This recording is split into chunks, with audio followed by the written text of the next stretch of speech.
I call the member for Noosa. Thank you, Mr Speaker. Sustainability has to be more than a buzzword. It must be the practical application of efforts for Queenslanders to sustain, which in the dictionary is to strengthen or support physically and mentally.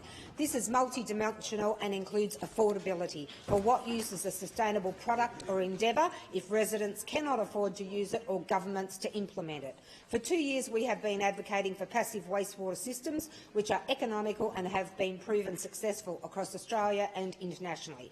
However, the proposed new Australian standard for on-site sewage treatment plants being made mandatory under Queensland's Plumbing and Draining Act will implement a minimum 8-person capacity for an on-site domestic wastewater treatment system. This in an era where households are growing smaller, with an Australian average now 2.6 persons, and the need for secondary dwellings, including granny flats and tiny homes, growing to address our housing crisis. This will mean households needing to install these treatment systems will have to be larger and more expensive in construction, maintenance and power, when not actually needed for a one-bedroom household. Affordability is part of sustainability, and in this case we are making sustainability unaffordable.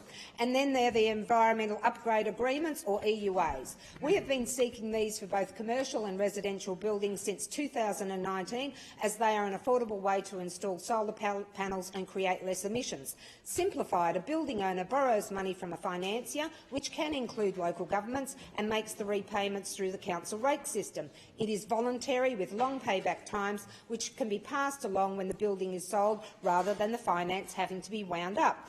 Mr Speaker, sounds sensible if we want to transition faster to renewables, doesn't it?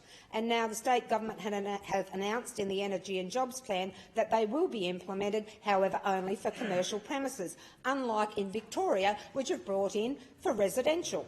In our electorate, by far the larger number of buildings are residential. Yes, EUAs will make a difference to our businesses and our emissions. However, with us having over half our homes without solar panels, why would these be left out?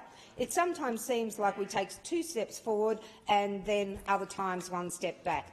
Mr Speaker, we need to be pushing forward together on sustainability, which includes being real on what Queenslanders can afford. Overreach is not the answer with wastewater standards, nor is underreach with EUAs, as just 2 examples. Thank you.